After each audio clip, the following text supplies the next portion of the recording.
Bienvenido, bienvenida, bienvenide. Esto es Espacio Diverso, una coproducción entre Justicia TV y el Consejo para Prevenir y Eliminar la Discriminación de la Ciudad de México, el COPRED. Espacio Diverso es un espacio para reflexionar, analizar, debatir cuestiones relacionadas con el fenómeno discriminatorio en la Ciudad de México. Este programa también lo estamos grabando desde las instalaciones del COPRED, aquí en General Prim número 10, y pues nos da mucho gusto regresar a lo presencial, regresar a grabar nuestros programas con nuestras invitadas de manera presencial, personal, poder hablar, poder debatir de manera mucho más fluida. Y bueno, pues este es el segundo programa que hablamos sobre las cuestiones relacionadas con violencia, discriminación en las universidades.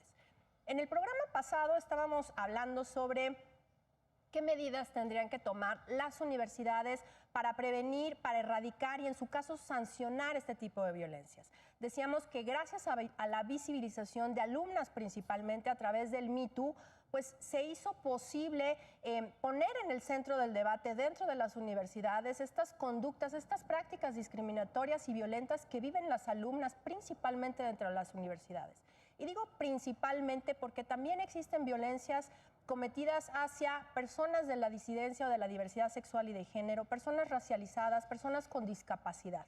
Y esto, pues, por supuesto, incluye un universo mucho más grande de personas. Queremos enfocarnos a las violencias que viven las mujeres porque creemos que, bueno, pues tenemos que hablar de esto, sobre todo porque se encuentran normalizadas, se encuentran invisibilizadas. Sabemos, según la ENDIRE, por ejemplo, que los piropos ofensivos, el abuso sexual y la violación son perpetradas en su mayoría por compañeros. Pero también existe violencia llamada quid pro quo, ¿no? La que cometen los profesores, la que cometen autoridades que tienen una situación de poder o de dominio sobre las alumnas, que están relacionadas también con conductas sexuales. Pero también decíamos en el programa pasado que existen muchas otras violencias normalizadas, cotidianas, micromachismos, que necesitamos hablar de ellos porque muchas veces se considera que no se debe poner tanta atención a esto.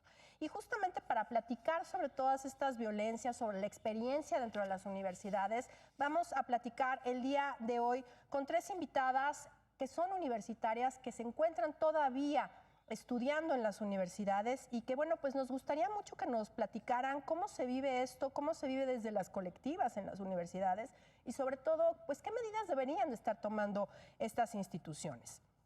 Nos acompaña Valeria, quien es feminista y es estudiante de la UNAM. ¿Sí? Valeria, muchas gracias por acompañarnos.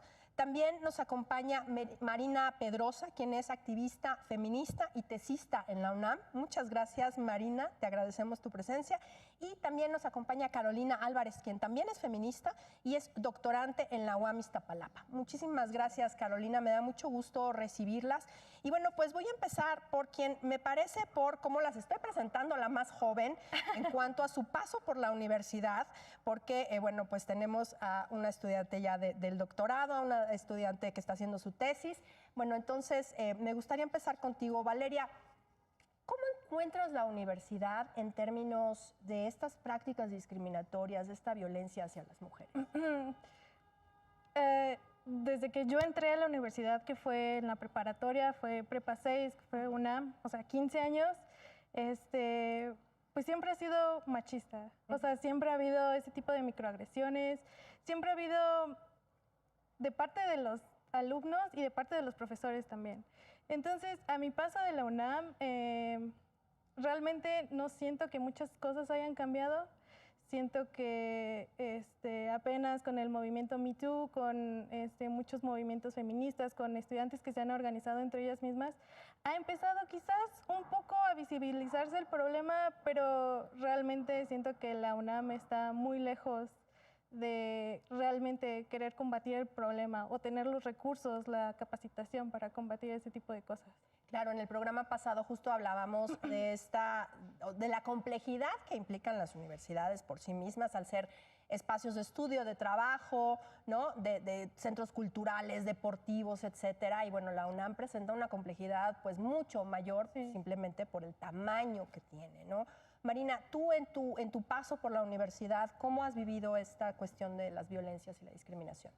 Pues ha sido muy duro, ¿no? O sea, coincido con mi compañera de que desde que entras a la prepa, yo también hice la prepa en la UNAM, te das cuenta de eso, ¿no? De que todo el mundo sabe quién es el profesor que acosa. Y no es uno, ¿no? Son varios. Y nadie dice nada, nadie hace nada. Y es así y es normal, ¿no? También creo yo entré a la preparatoria en el año 2011.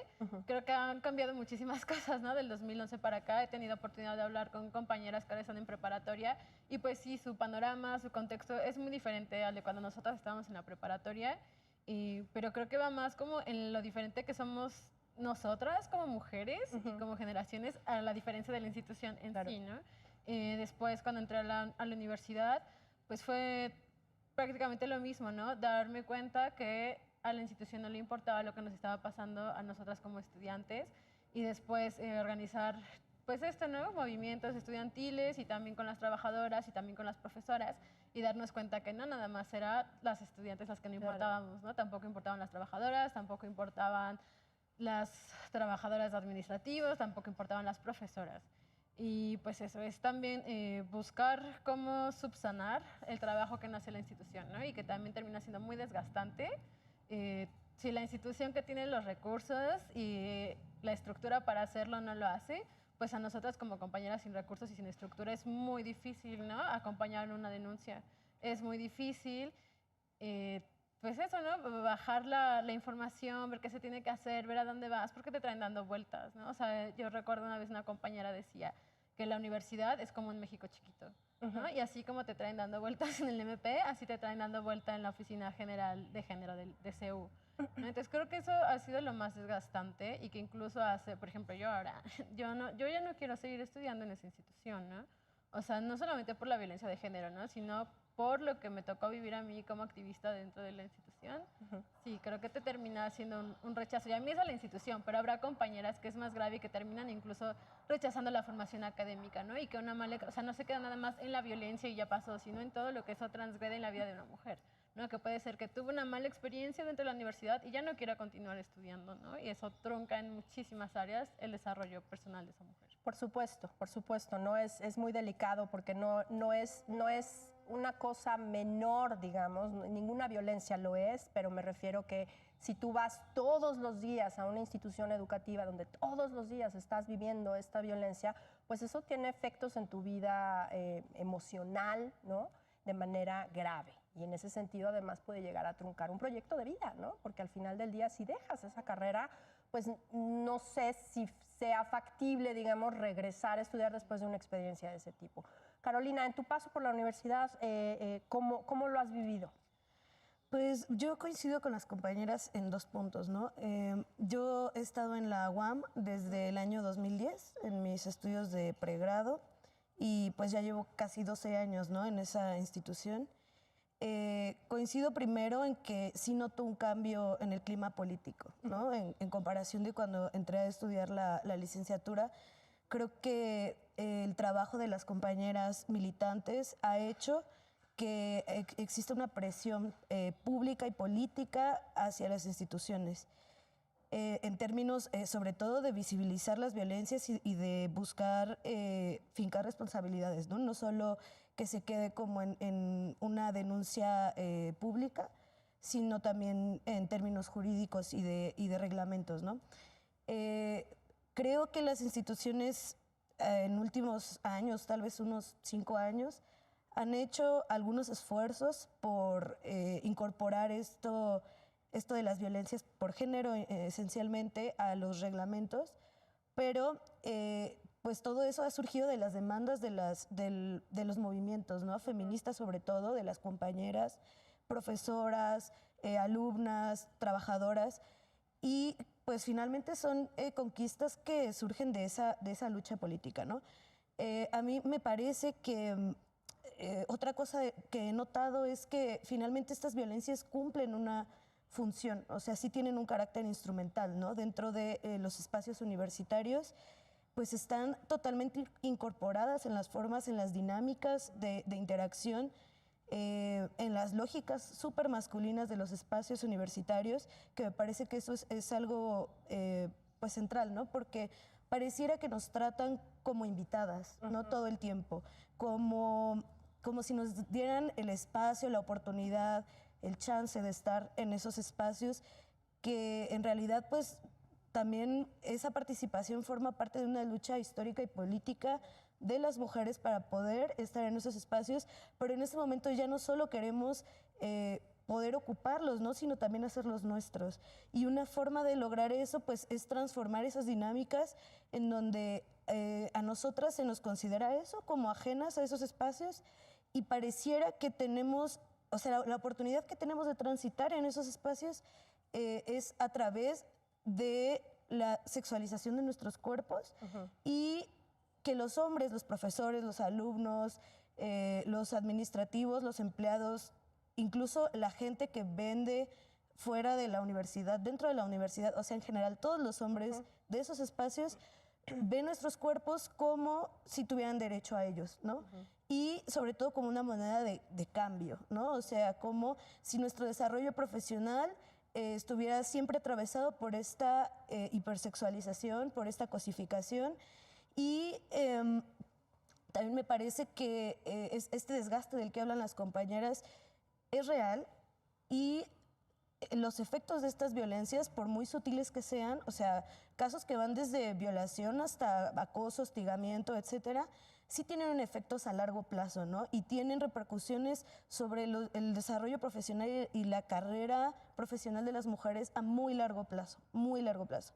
Entonces, creo que sí tendríamos que preguntarnos las medidas que se están tomando, cuáles son sus alcances y qué están considerando como espacio universitario, ¿no? No solo el espacio físico de la universidad, sino las redes y todas como las actividades que implica la actividad académica fuera del espacio universitario. Claro, claro, sí, por supuesto, eso es un tema fundamental. Dejémoslo ahorita aquí en el tintero, porque sí quiero regresar justamente a qué tendrían que abarcar, ¿no? El espacio geográfico, digamos, de las medidas que tienen que adoptar las universidades para atender este tema, ¿no?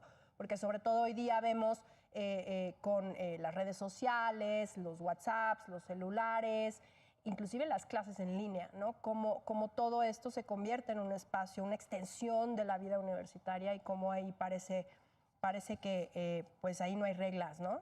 Aunque se supone que las hay en los campus, ¿no? Regreso contigo, Valeria, porque me interesa mucho conocer tu perspectiva. ¿Cómo has sentido este cambio? O sea, cuando tú entras a la universidad y tu paso por esa universidad, ¿crees que algo ha cambiado, ha mejorado? ¿Cómo lo miras? Creo que puede ir en buen camino. Creo que todavía tengo un poco de esperanza en que la institución tome cartas en el asunto, porque además está siendo forzada por muchas mujeres, como dicen mis compañeras, por estudiantes, por ex estudiantes, maestras, administrativos. Entonces, a partir, yo entré a la carrera y creo que como al año empezó lo del movimiento Me Too, lo de los tendederos, lo de las denuncias en las páginas de Facebook, y vi un poquito de cambio en la UNAM. Con respecto a la prepa y a la universidad, ¿crees que hubo ahí alguna transformación? O sea, que se cobró conciencia. ¿O no? Conciencia, conciencia ya es una palabra muy grande, pero a lo mejor sí se dieron cuenta de que estaba pasando algo, de que algo estaba sucediendo y que no estaba bien, pero al mismo tiempo siento que no estaban bien equipados para hacer como pues presión, ¿no? Claro. Sí. Entonces, o sea, sí siento que ha cambiado algo, pero ligeramente. Ligeramente. Marina, ¿tú cómo lo ves? ¿Crees que ha tenido algún efecto? Sobre todo, ¿cómo lo viven? Algo que me cuestiono, por ejemplo, es cómo se vive con los compañeros. O sea, ¿sigue habiendo esta resistencia por parte de los compañeros? De los profesores ya lo han referido un poco, si quieres referirte a eso, pero me interesa o sea, ¿cómo lo viven los alumnos? Varones, sobre todo. No sé, es bien complicado. El entenderlo, creo ¿no? que también depende de la facultad, ¿no? O sea, habrá facultades como más claro. abiertas a ciertos temas. Por ejemplo, yo estudié en la Facultad de Ciencias Políticas y Sociales, que tiene pues un ambiente como más políticamente correcto, ¿no? Sí. Entonces, pues sí, o sea, no sé, o sea, ahorita que Vale comentaba, ¿no? O sea, sí ha cambiado, ¿no?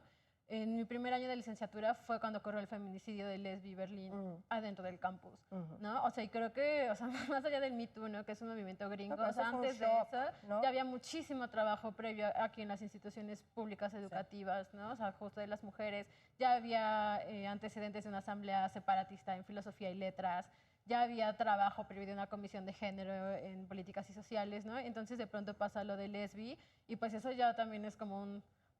O sea, ya Claro. no puedes taparlo, ¿no? No, O sea, y claro, justo referente a los compañeros y a los espacios y cómo se extienden estos espacios. Por ejemplo, a mí, justo después de lo de Lesbi, o sea, pues nos organizamos mucho en redes, ¿no? Entonces hicimos muchos posts y hacíamos muchas convocatorias en redes. Y nos empezamos a dar cuenta que los perfiles de quienes hacíamos estas convocatorias los empezaban a postear en grupos de estudiantes de la UNAM para que nos atacaran en nuestros perfiles de manera personal, ¿no? Y las amenazas que nos llegaban eran muy fuertes, ¿no? Y sobre todo en este contexto de un feminicidio en el campus, que los mismos estudiantes te dijeran como... Los mismos compañeros te Sí, amenazaban. claro, o sea, exactamente, ¿no? Y amenazas muy fuertes que no quiero repetir ahora, No. pero de verdad muy, muy horribles, ¿no? Entonces yo justo recuerdo que fuimos a la oficina general a denunciar lo que estaba pasando y la respuesta fue que no se podía hacer nada porque no teníamos manera nosotras de comprobar que estas amenazas venían de estudiantes. Cuando pues tú le pones a Facebook el correo y te sale y el perfil y te sale el correo institucional de la universidad, o sea, ¿cómo no va a ser alguien de la universidad si ahí está el correo institucional, ¿no? Claro. Pero bueno, todavía no estaba el protocolo de género en ese tiempo. Eso ha cambiado. ¿Ahora? Ay, yo diría que tampoco, ¿no? O sea, ¿No? es como, pues, no sé, igual ahorita hablamos de los protocolos, ¿no? Pero fue eso y entonces fue como un poco, pues, intensificar más la lucha, ¿no? Intensificar más la protesta, porque ya las cosas que estaban pasando en la universidad no eran cosas menores, ¿no? Ya no se No, quedaban claro. en la cosa, o sea, ya que, o sea, era como, bueno, puedo ser yo, o sea, ni siquiera me tengo que esperar a regresar en la combi a mi casa, o sea, me pueden matar Sí. aquí adentro de la universidad.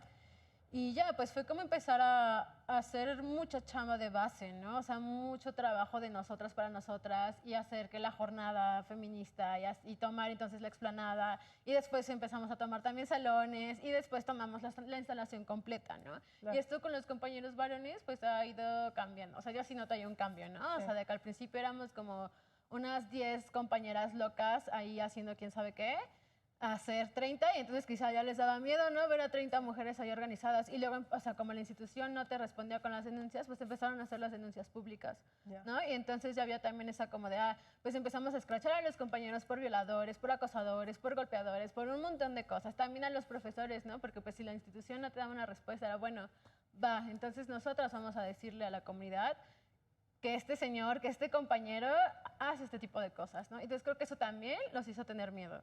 Claro. Y creo que dejaron de hacer públicas sus violencias, creo que dejaron en algunos momentos de callarnos en el salón de clases, porque es esto de que comenta Caro, ¿no? De que nos hacen sentir como invitadas. Yo no lo había pensado en esos términos, pero es cierto, ¿no?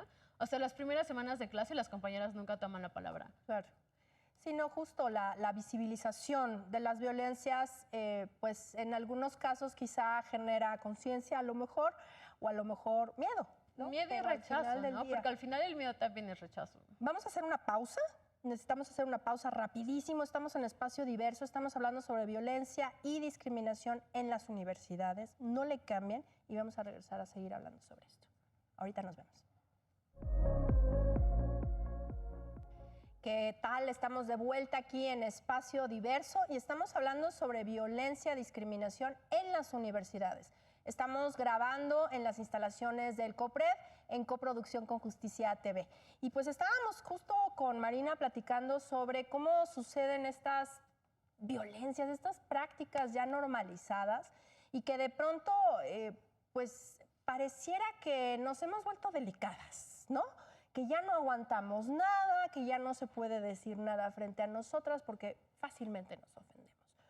¿Cómo viven esto en el día a día? O sea, preguntaba por los compañeros precisamente por esto, ¿no? O sea, esta cuestión de pronto de que ahora vemos que los profesores, los compañeros, las autoridades universitarias es como, ay, bueno, pues es que ya no voy a decir nada porque luego se ofenden estas feministas. ¿Cómo lo ves, Carolina? Pues pienso que hay una desnaturalización, ¿no? de esas violencias. O sea, incluso requiere como una autorreflexión de nuestra propia forma de habitar el mundo, ¿no? Como mujeres, como feministas, en mi caso como lesbiana. Creo que aparece frente a nosotros dimensiones que antes no existían, ¿no? O sea, yo recuerdo haber tomado clases con los mismos profesores por los últimos 12 años, porque pues todos mis estudios son en la misma disciplina. Y llevan repitiendo los mismos chistes estos 12 años, ¿no? Solo que antes no me sentía personalmente ofendida por ellos, Claro. ¿no? Sino a raíz justo de estos procesos políticos, de poder conversar con otras compañeras, de tener como esta desnaturalización, ¿no? de estas formas tan sutiles a veces como de ejercer las violencias, entonces es que ya puedo identificar, ¿no? Como en estas bromas, en estos comentarios misóginos, incluso las propias actividades de los compañeros, ¿no? Y entonces, claro, pareciera que las que somos delicadas o las que somos quisquillosas somos nosotras, ¿no? Pero me parece más bien que nosotras estamos tomando en nuestras manos la responsabilidad de mantenernos a salvo nosotras mismas, y ellos lo que están haciendo es quedarse rezagados en esa toma de responsabilidad, ¿no? Como perpetradores. Entonces, no sé si tiene que ver solo con un cambio en la narrativa. Creo que de nuestra parte como mujeres en las universidades tiene que ver con un reposicionamiento político, ¿no? Claro. No solo narrativo. Claro, porque además justo esto, ¿cómo te impide al final del día formalizar, no sé si sea la palabra adecuada, pero formalizar una denuncia? ¿No? O sea, cuando tú sabes que todo el ambiente te está catalogando como generación de cristal, como la feminista hipersensible, como una mujer que no tiene buen humor, ¿no? Es que de pronto vienen esos comentarios, ¿no? Ay, es que ya no tienen humor, ya no se puede hacer ningún chiste. Pues no, sobre nosotras no, ¿no? Tengan mejor humor, sean más inventivos, ¿no? Más creativos. Pero justo ¿cómo te puede inhibir hasta para alzar la voz, de pronto decir, eso no me gusta? No sé, en tu experiencia, ¿crees que esto ha tenido impactos en esta visibilización? Pues yo creo que al menos lo que me ha dado la experiencia es como poder decidir qué batallas sí dar y cuáles no, ¿no?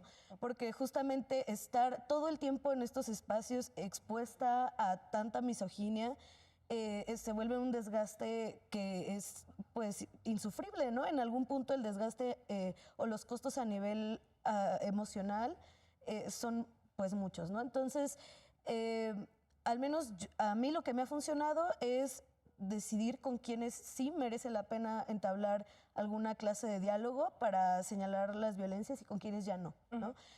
Sobre todo cuando hay un ejercicio de poder así tan grande como mi calificación depende de, y sale el profesor a decir como, ay, espero que las feministas no se ofendan por esto. Y entonces todos voltean a verte como si tu responsabilidad fuera ponerte a discutir con el profesor misógino de 80,000 años. O sea, y entonces es como, no, o sea, no quiero discutir con él, no le voy a decir nada, ya, ¿no? Después cuando salga en un tendedero, justamente, ¿no? Pues tal es un misógino por... Claro.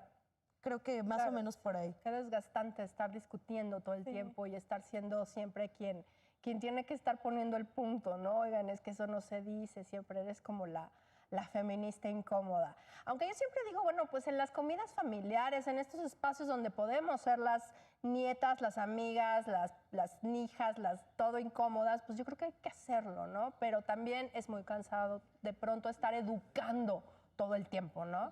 ¿Querías decir algo? No, nada, solo creo que es justamente es una responsabilidad compartida, ¿no? O sea, tanto de nuestra parte poder como enunciar y visibilizar estos comentarios, estas violencias, pero también en algún punto ya deja de ser nuestra responsabilidad, ¿no? Es nuestra responsabilidad educar, ¿no? Es que ese es el tema de pronto. Explícame, ¿no?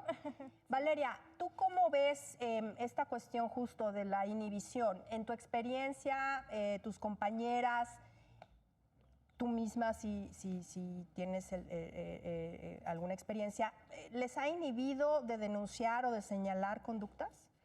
Sí, porque siento que a veces es como tú misma contra el mundo entero. Entonces eso se vuelve muy difícil de señalar, de denunciar. Y luego te enteras como de los demás casos en la universidad que las han hecho menos, que las han humillado, que realmente Al las denunciar. ignoran. Sí, al denunciar. O sea, denuncia en el MP, o sea, denuncia ya formalizada. Ok. Ni siquiera dentro de la UNAM. Ajá. O sea, ya de gobierno, de Ok, sí, justicia. sí, sí. Ujú. Entonces dices, bueno, o sea, ¿qué me puede esperar a mí, no? O sea, si esta chica denunció de una cosa muy fuerte, muy fea, y no le hicieron caso, y el tipo sigue ahí, el tipo sigue tomando clases, dando clases, ¿qué me puede esperar a mí de una denuncia de acoso, de una denuncia de un tipo que anda pasando el pack, algo así, ¿no? Entonces, sí es muy difícil, pero también siento que ha cambiado un poco la situación en estos últimos años, porque como las mismas alumnas se han organizado, las mismas alumnas son las que te apoyan, son las que te cuidan. Ujú. Pues eso es muy importante, ¿no? Y justo era lo que un poco nos decías, ¿no, Marina? Que precisamente ha sido como un esfuerzo colectivo de las colectivas de mujeres que se han organizado, nos contabas, a partir del feminicidio de Lesbi, de manera mucho más robusta, digamos, que ya lo venían haciendo desde antes.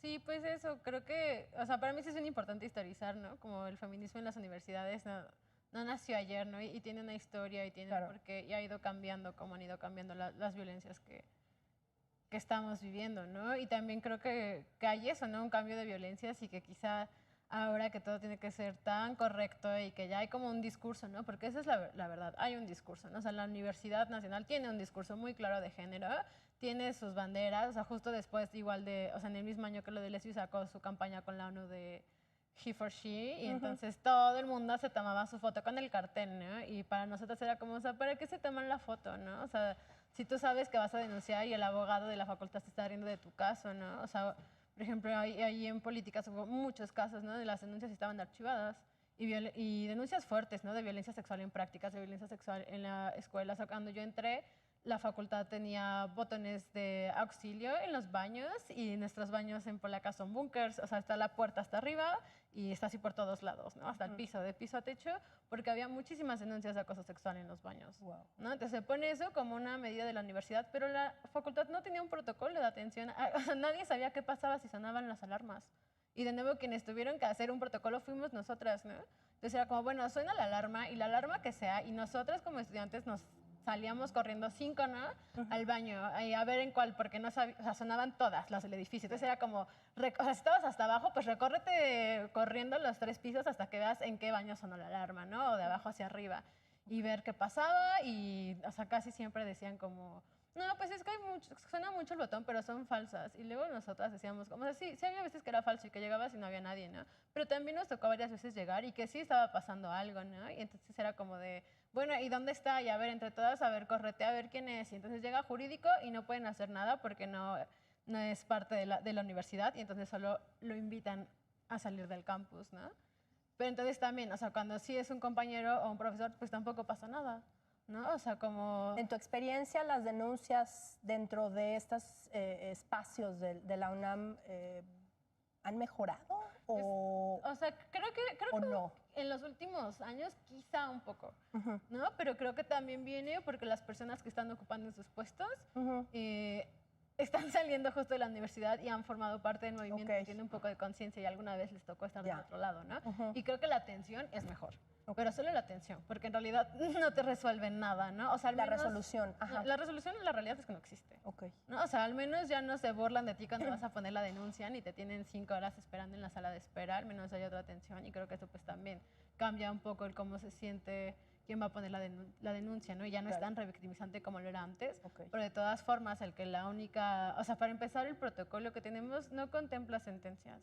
¿No? No contempla como, bueno, estas son las faltas y si están estas faltas, las consecuencias son estas. No contempla, o sea, todo está abierto. Entonces, puede ser que tu violador no tenga ninguna consecuencia de que te violó, o puede ser que solamente lo suspendan un semestre, o puede ser que lo cambien de turno, o puede ser nada, ¿no? Y entonces, pues a ti como mujer que te toca estar investigando qué clases va a meter el tipo que te violó para que entonces no te lo encuentres, cuando eso debería ser algo... ¿No hay medidas de protección? No hay medidas de protección. O sea, lo más que puede pasar es eso, ¿no? Que te lo atrasen un semestre, pero al final te lo vas a topar en una optativa, claro, por porque ejemplo. además, exacto, porque además ¿No? pues, no vas con un grupo. O algo que sea en mi carrera, ¿no? Se protege el agresor. Y entonces, sí, o sea, que vamos a retrasar un semestre, pero que nadie sepa quién fue, nadie sabe qué pasó. Entonces, de pronto te toca a ti ser adjunta y lo tienes en la clase, ¿no?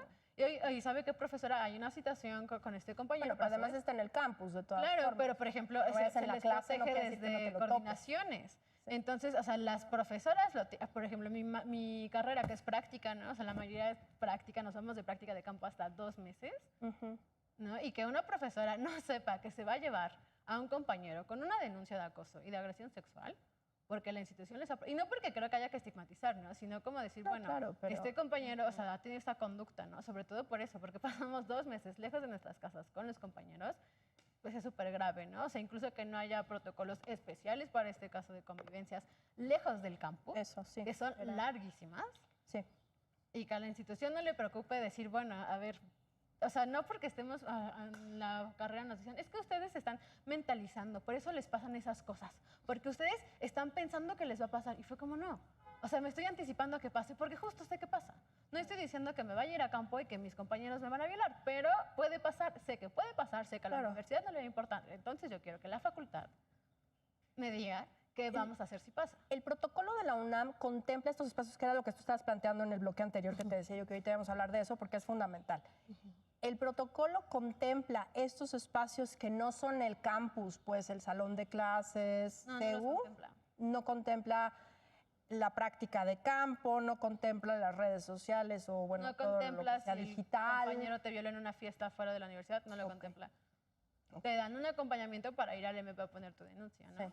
Pero Pero no puedes presentar una denuncia, por ejemplo, por algún hecho relacionado, o sea, y te lo digo porque tengo conocimiento de un caso de un estudiante de la UNAM que violó a una compañera suya en una fiesta y llegó al tribunal interno, no sé cómo se llama la instancia, un tribunal interno estudiantil, digamos, en donde sí tomaron el caso. Por eso te lo pregunto de manera pues es que expresa porque vuelvo al punto, conozco o sea, ese, pero vaya, no sé. Depende Ajá. de tu facultad. Ok. Porque, o sea, para que llegue a Ok. ese tribunal, primero pasa por pues sí, como por la misma oficina, pero de facultad. Ya. Y si ahí deciden que tu caso no es tan grave o que no tienes las pruebas para llevarlo a lo que sigue, no pasa.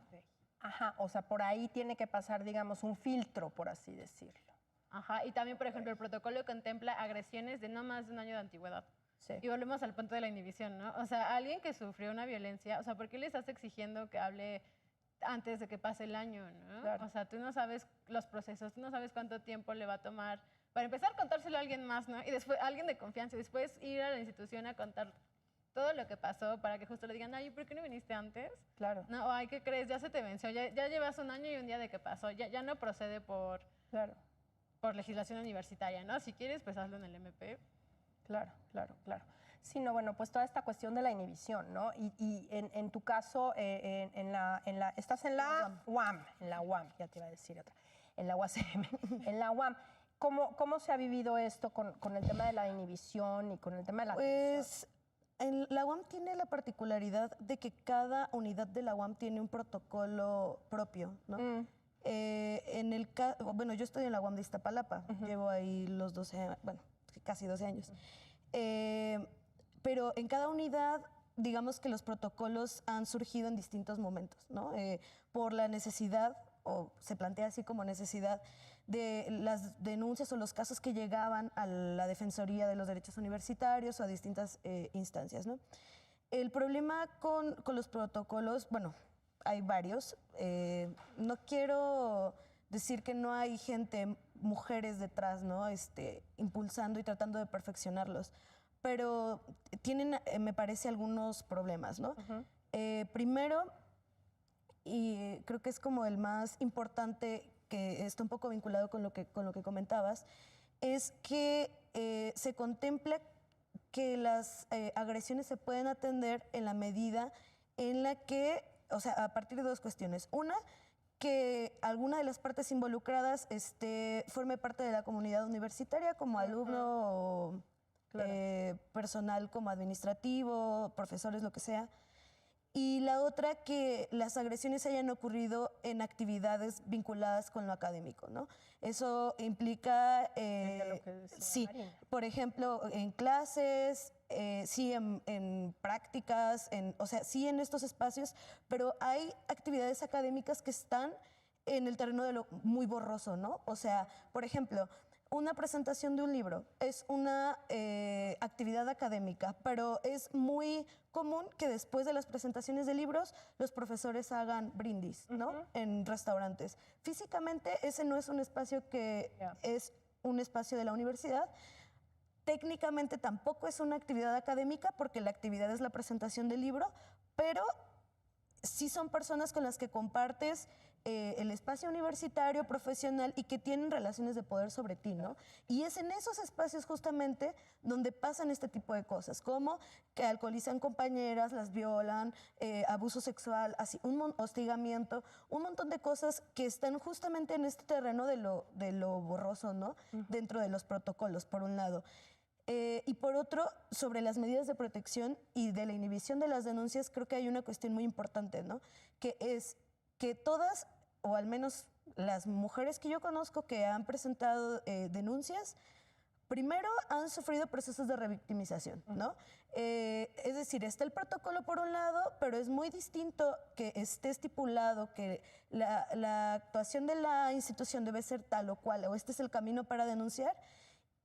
Y otra cosa es que los funcionarios estén en la disposición de poder poner en práctica los protocolos cuando de por medio hay relaciones de amistad, de compañerismo, de trabajo de años, que implican una complicidad donde se protege a los agresores. Entonces, o sea, lo digo por experiencia, en experiencias de amigas, de compañeras que han denunciado, se han enfrentado además de los procesos, o sea, de los eventos de agresión, además a procesos de revictimización, porque el que les recibe la denuncia es el amigo, no sé, de la misma red, del mismo grupo político incluso, ¿no?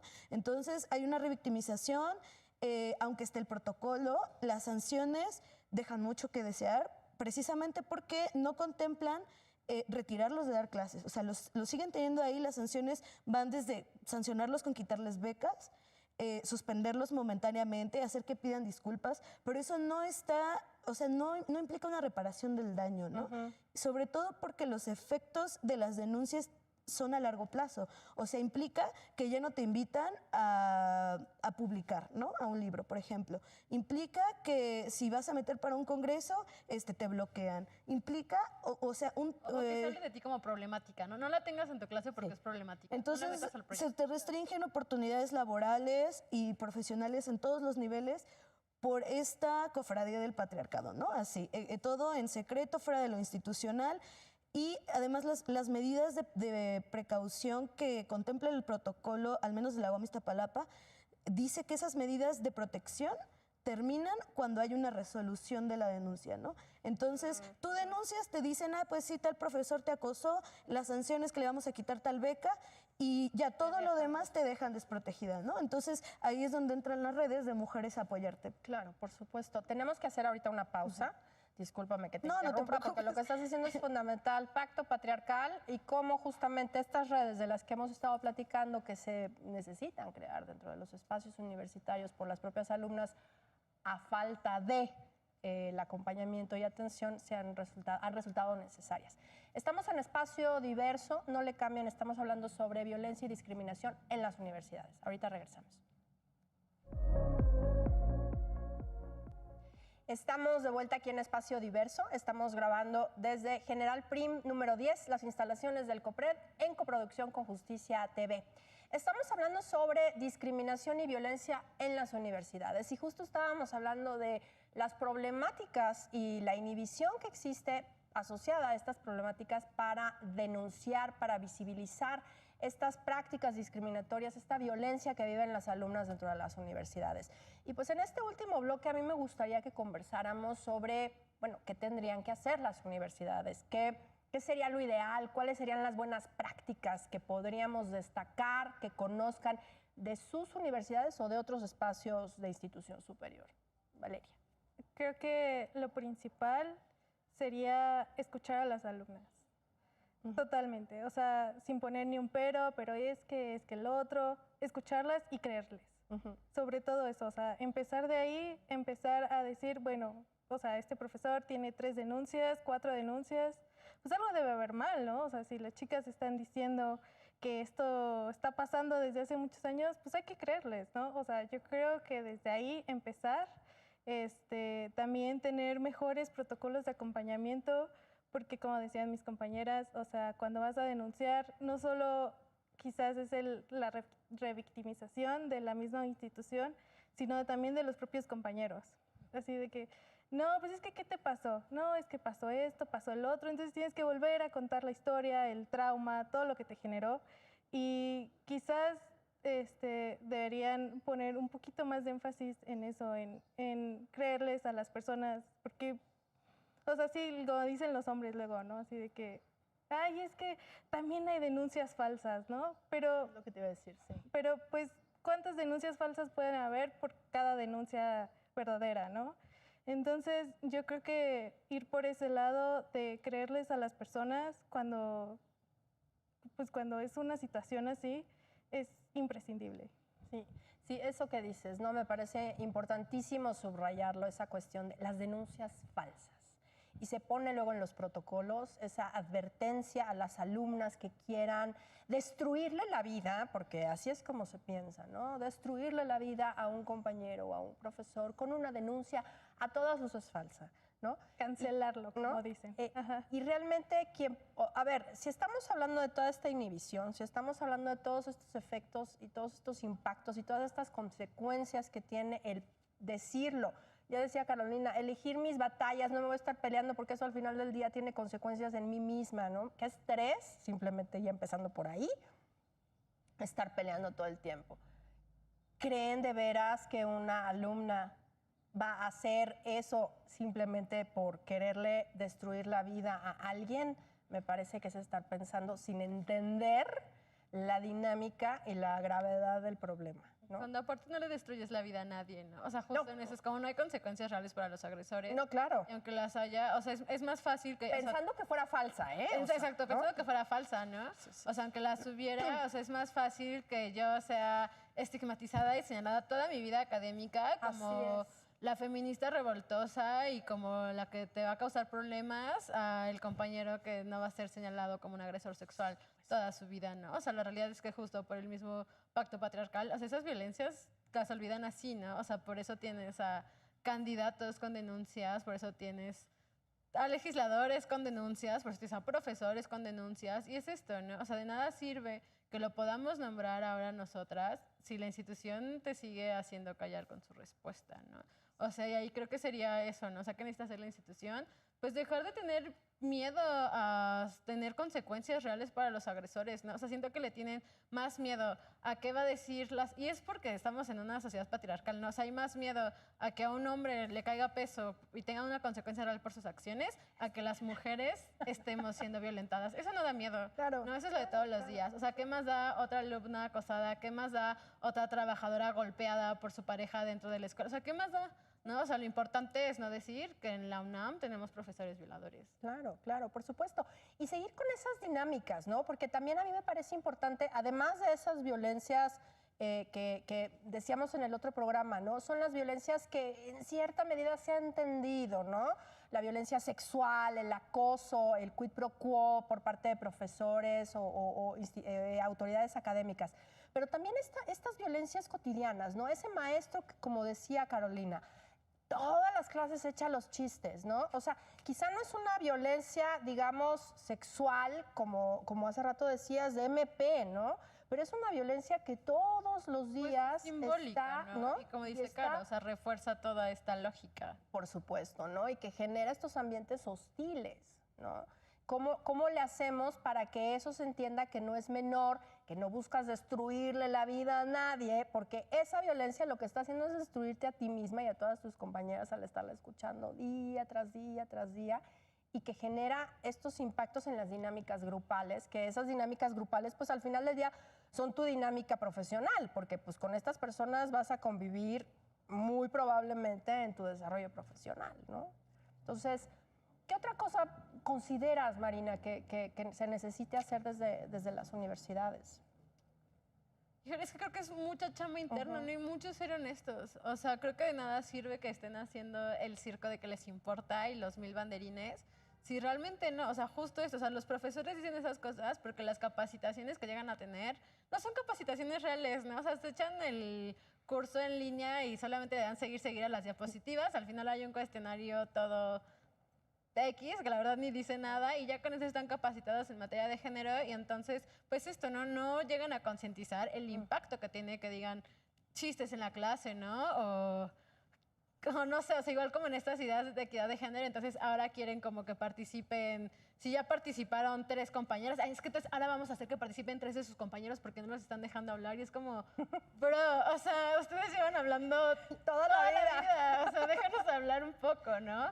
O justo eso también de que entonces creen que ahora hay que proteger a los compañeros porque nosotras estamos ya con demasiado poder que nos ha dado la institución, ¿no? Y recuerdo en una ocasión un compañero, un profesor le decía a los compañeros, no, oigan, es que ustedes cómo se sienten con estas opiniones tan radicales de sus compañeros. Estaba muy preocupado, ¿no? Y entonces un compañero le dijo yo me siento bien. Dijo, ¿no te ofende que digan que ustedes las pueden violar en campo? Y dijo, no. Dijo, a mí no me ofende porque sé que es posible, ¿no? O sea, sé que nosotros podemos hacerles muchas cosas y que nadie les va a querer. Dijo, a mí no me ofende. O sea, yo sé que yo no lo haría, dijo, pero no quiere decir, dijo, yo no tengo la certeza ni siquiera de que mis amigos no lo harían, ¿no? Y entonces como que el profe se sacó mucho de onda porque pues esperaba... Claro, como, no, sí, me siento súper mal porque me están diciendo que soy un potencial agresor, ¿no? Entonces creo que también ahí entra pues esta otra parte, ¿no? De que estamos... o sea, sí creo que principalmente las mujeres. Habrá 1 o 2 compañeros entre toda la institución que quizá conectan un poco y pueden decir, ¿saben qué? Me toca callarme y que hable la compañera, que son los menos. Pero justo así, desde los profesores no hay como una apertura de estos cambios y una verdadera empatía y una comprensión de cuál es el problema, ¿no? O sea, el problema no es que necesites que hablen 3 hombres y 3 mujeres en clase. O sea, la cuestión es que tengas un ambiente que propicie que tus alumnas se sientan en la confianza de hablar, ¿no? Que tus alumnos sepan que lo que van a decir no las vas a interrumpir tú como profesor para decir lo mismo que ya dijeron. O que no vas a decir que es una tontería lo que acaban de decir, que cuando el compañero diga exactamente lo mismo que acaba de decir la compañera, se lo aplaudas al compañero, ¿no? O sea, creo que es eso. Y también esta parte, ¿no? Como de los programas de estudio, o sea, para mí es como bien duro, o sea, cómo quieren hacer su parte de empoderamiento a las científicas, si no nos dejan leer mujeres, ¿no? En nuestra preparación académica, o sea, tienes que pelearte porque haya una mujer, y entonces cuando hay una mujer en el programa es como, ay, bueno, vamos a leer 2 mujeres por eso del feminismo, ¿verdad? Y la actividad de género es como, bueno, gracias. Claro. Y casualmente esas clases no van los compañeros, o los compañeros no leen para esas clases.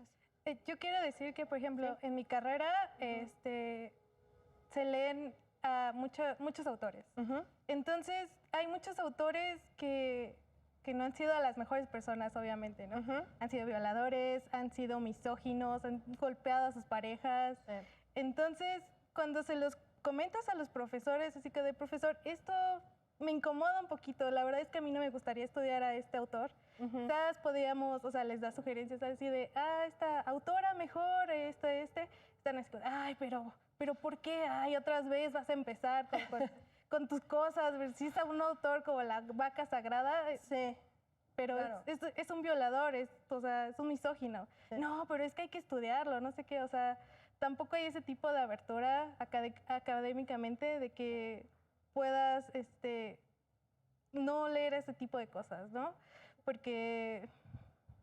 Claro, sí pasa mucho, ¿no? Que de pronto, y algo que platicábamos también era esta cuestión de los paneles, ¿no? De puros hombres, ¿no? No, sí somos muy feministas o estamos muy metidos en el tema del género, pero siguen habiendo universidades en donde ves paneles de puros hombres, ¿no? Sí. O materias en donde solamente se estudian, como tú dices, se leen en tu carrera, filosofía, letras, ¿no? Letras. A puros hombres o en otras carreras en donde se estudian a puros hombres, no sé cómo sea en psicología. Social. Sí, la mayoría. Puros hombres, ¿no? Igual yo estudié Derecho y pues creo que no estudia ninguna mujer, ¿no? Entonces, de pronto, ¿cómo esto pues también impacta, ¿no? Pues yo coincido en que, o sea, sí, hay como esta institucionalización de la visión androcéntrica, ¿no? No solo en los contenidos, sino en las maneras, ¿no? De pues, las pedagogías que se llevan a cabo. Me parece que en este momento, al menos en la UAM, las soluciones que se están dando tienen que ver con 2 vertientes, ¿no? Una, que es esta como sensibilización a partir de cursos y cuestiones por el estilo, que tiene que ver con dar información, ¿no? Y la otra es incorporar materias relacionadas con la violencia de género en los planes y programas de estudios. A mí me parece que no estoy tan segura de que solo promover el conocimiento de la información sea suficiente para cambiar una problemática histórica y cultural tan enraizada como la misoginia, como el machismo, ¿no? Sé que es una beta y es como la apuesta institucional, pero también creo que hay otras cuestiones. Por ejemplo, a mí me gustaría hablar del papel de los sindicatos, ¿no? Dentro de las universidades y sobre todo en lo que tiene que ver con las denuncias de violencia por cuestión de género.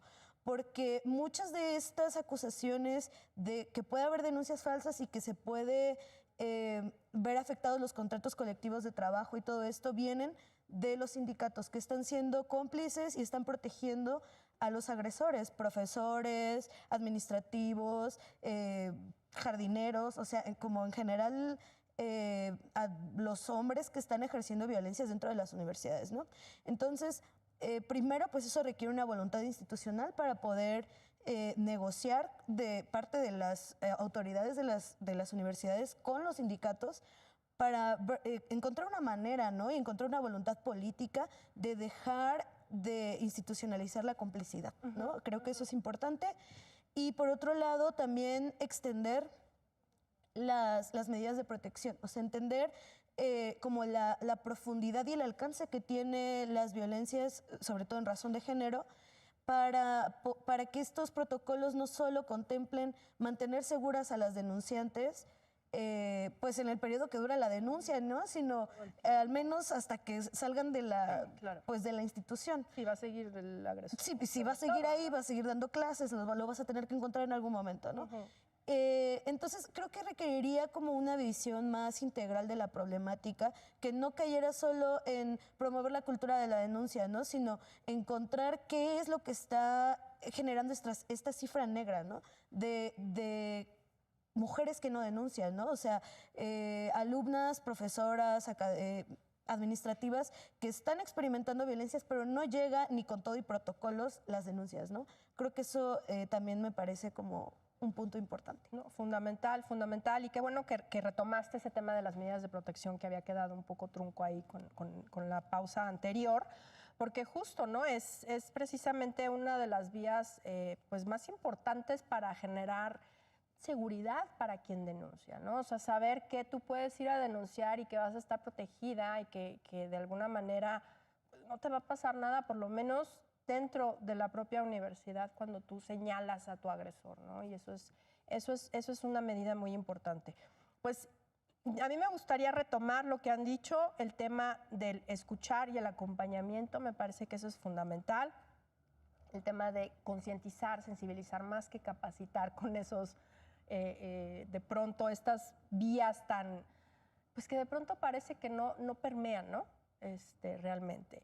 El tema de los sindicatos, el tema de medidas de protección, la no complicidad y protección de los agresores, la no revictimización y por supuesto que haya una real convicción por parte de las universidades, de las instituciones, de quienes las encabezan, de hacer un cambio, no de poner un parche, sino de que realmente esto sea un cambio que permee en todas las áreas de la universidad, en las materias, en el profesorado, en el personal administrativo, en el personal sindicalizado, en el personal, etcétera, en el alumnado y pues también al final del día en las personas que vamos a las universidades para la presentación de un libro, para una biblioteca, etcétera. Entonces, a mí me parece que sin esta convicción, ¿no?, de que no es una moda, de que no es algo que, ay, pues tienes que hacer, ¿no? O sea, que realmente haya entendimiento de que es algo que tiene que estar en todas las áreas de las universidades. Pues yo les quiero agradecer mucho, Valeria, Marina, Carolina, por su tiempo, por habernos platicado sobre sus experiencias en las universidades. Creo que nos faltaron muchas cosas que hablar, pero bueno, pues esperemos podamos hacer una segunda parte de este programa para que podamos abordar aquello que se quedó pendiente. Y bueno, pues esto fue Espacio Diverso. Nos vemos a la próxima y muchísimas gracias por habernos acompañado.